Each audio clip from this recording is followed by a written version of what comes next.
Bom dia, tudo bem com vocês? Hoje nós iremos falar um pouquinho sobre a origem dos seres vivos e as suas teorias.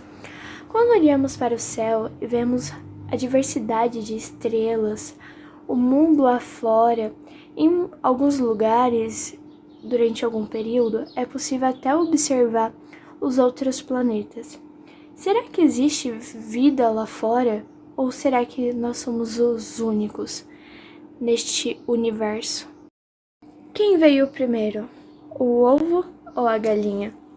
Um dos grandes filósofos que tentou explicar sobre o fenômeno da vida foi Aristóteles, que após estudos sobre a anatomia e a reprodução dos animais, concluiu que, além de serem formados pelos processos reprodutivos, o que está alinhado com a teoria da biogênese, que admite que os seres só têm origem a partir de outros seres vivos pré-existentes, também poderiam se originar espontaneamente da matéria bruta, inanimada, por meio de um princípio ativo. Em uma leitura que, em diversos aspectos, assemelha-se à reprodução espontânea, ou à abiogênese. Como ficou conhecida a ideia de que a vida poderia surgir de uma matéria inanimada? Bom, eu vou falar um pouquinho sobre o surgimento dos seres vivos. Um dos principais opositores à teoria da geração espontânea foi o médico italiano Francesco, que foi em 1668 que ele demonstrou que os vermes que apareciam na carne não eram gerados pela carne, e sim por ovos depositados por mosca. E alguns dos experimentos que ele fez foi pegar vários frascos, no total 8, e 4 deles foram cobertos com gases que impedia a entrada da mosca, e os outros 4 permaneceram abertos, que permitia a entrada das moscas. Depois de alguns dias, ele viu a presença de larvas nos frascos que permitiam o acesso delas. E o resultado do experimento de Francesco abalou a credibilidade da teoria da geração espontânea. Bom, teve outros experimentos também. Um deles foi de um naturalista inglês que colocou caldos nutritivos, caldo de carne, caldo de galinha, suco de vegetais, em diversos frascos. E eles foram aquecidos e fechados.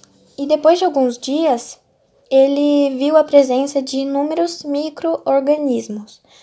Então, segundo ele, o aquecimento teria destruído qualquer forma de vida que estivesse presente nos caldos. Então, os micro-organismos que apareceram só poderiam ter surgido por geração espontânea. Bom, a comprovação definitiva de que os micro-organismos não são formados por geração espontânea só ocorreu em 1862, com os famosos experimentos dos frascos em pescoço de cisne, e foi realizado pelo cientista francês Louis em 1822 a 1895. Bom, um dos experimentos de Louis foi colocar caldos orgânicos em frascos de vidro e, aquecendo, moldou em gargalos dos frascos, produzindo assim um pescoço em forma de S, que por isso que chamava pescoço de cisne, que permitia o contato com o ar. Depois disso, os caldos no interior dos frascos foram fervidos para ocasionar a morte de micro-organismos que estava presente nele. Após os frascos serem esfriados, ele observou que as partículas em suspensão no ar, como a poeira, micro-organismos, ficaram retidas na curva úmida do gargalo do frasco. Então, o caldo nutritivo não foi contaminado. Ao retirar o gargalo em S, ele mostrou que a fervura não havia destruído nenhum, que foi o princípio ativo, pois no caldo tinha uma intensa proliferação de micro-organismos após um período de tempo exposto no ar. E ele concluiu que os micro-organismos não surgem por geração espontânea, mas sim a partir de micro-organismos pré-existentes no ar contaminado. Bom, eu vou falar as hipóteses sobre a origem da vida. Muitas teorias surgiram para tentar explicar a origem dos primeiros seres vivos na Terra. Entre elas, destacamos o criacionismo, o panspermismo e o evolucionismo. Criacionismo é considerada a explicação mais antiga sobre a origem da vida. Tem origem religiosa e é aceita por inúmeras pessoas. Seus principais pressupostos são: 1. Um ser supremo criou todos os seres vivos e 2. Todos os seres vivos foram criados imutáveis, ou seja, fixos. Por ser um conceito religioso e não científico, não pode ser testado. É associado à fé e faz parte da cultura de muitos povos. Diversas religiões possuem suas próprias formas de descrever como a vida e o universo podem ter surgido. Panspermismo, também conhecida por panspermia cósmica, tem como pressuposto que a vida na Terra tem origem extraterrestre. Para o panspermismo, micro-organismos na forma de esporos resistentes e oriundos de outros pontos do espaço teriam chegado ao nosso planeta com os meteoritos. Esses micro-organismos, conhecidos como cosmozoários, teriam encontrado condições favoráveis de sobrevivência e reprodução, começando a biodiversidade na Terra. Embora ainda existam pesquisas sobre a possibilidade de meteoritos carregarem vida, não foram encontradas provas consistentes. Entretanto, novas pesquisas mostram que eles podem ter contribuído com os processos de origem da vida em nosso planeta. Calor e pressão gerados pelo impacto de meteoritos podem ter provocado reações que originaram os precursores biológicos.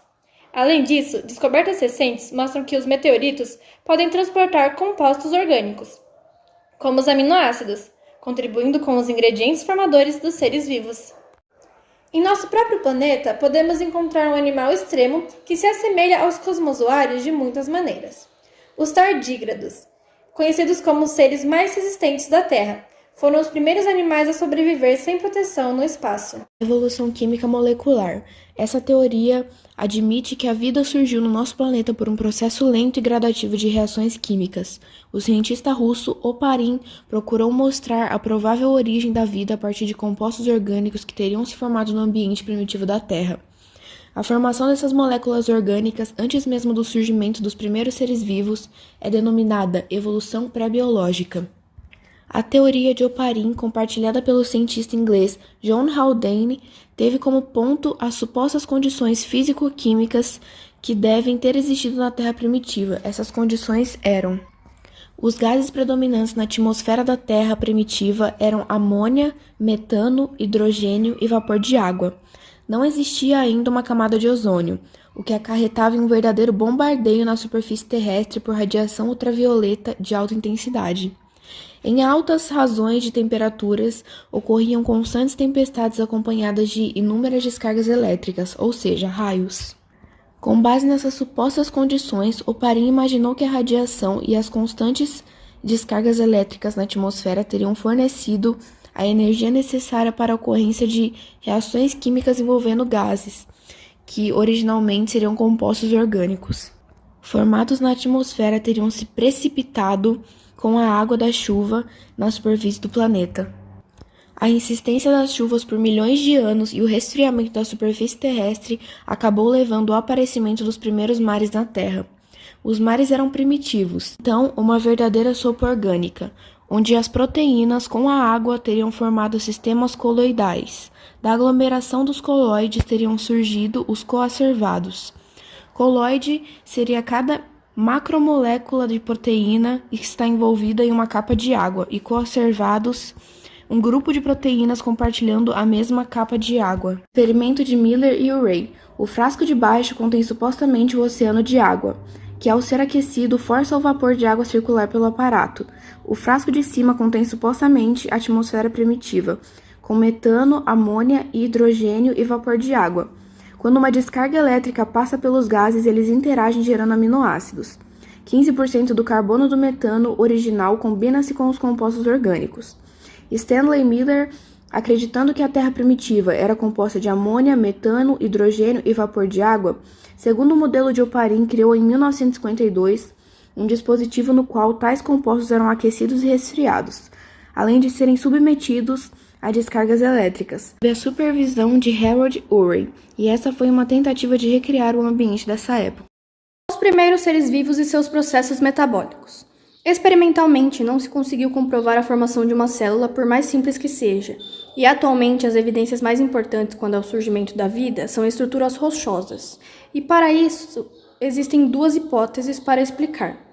A primeira é a heterotrófica, que, segundo ela, os primeiros seres vivos não eram capazes de produzir seu próprio alimento. Ou seja, ela admitiu que esses seres, dotados de mecanismos enzimáticos mais simples, devem ter sido heterótrofos e obtinham alimentos para sua sobrevivência no próprio ambiente em que viviam. E como o mecanismo enzimático da respiração aeróbica é mais complexo do que o da respiração anaeróbica, e no meio ambiente ainda não existiu oxigênio livre, é de supor que tenham sido anaeróbicos, obtendo energia dos alimentos por meio da fermentação. E com isso surgiram seres autotróficos, com uma habilidade de utilizar a energia da luz solar para a produção de alimento. E segundo essa hipótese, os fenômenos bioquímicos relacionados com a obtenção de energia surgiram na seguinte sequência: primeiro a fermentação, depois a fotossíntese e por último a respiração aeróbica. Já a segunda hipótese é a autotrófica, e de acordo com ela, os seres vivos teriam a capacidade de fabricar seus alimentos por meio da oxidação de substâncias minerais, e segundo ela, os processos aconteceram da seguinte forma: quimiossíntese, fermentação, fotossíntese e respiração aeróbica. Mundo do RNA. As duas hipóteses têm suas restrições, que é a falta de explicação sobre a origem do código genético. Os ácidos nucleicos e as enzimas são cruciais para o funcionamento e a reprodução de qualquer ser vivo. O armazenamento de informações biológicas e a síntese de proteínas dos seres vivos são realizadas pelo DNA. Já as enzimas controlam as reações químicas que ocorrem nos organismos. E depois de um tempo, surgiu a descoberta de uma nova propriedade, que é o RNA, que possui a capacidade de catalisar reações químicas. Eles armazenam informações genéticas e também podem regular reações bioquímicas. E somente depois do surgimento do RNA que a vida passou a ter o DNA como material genético.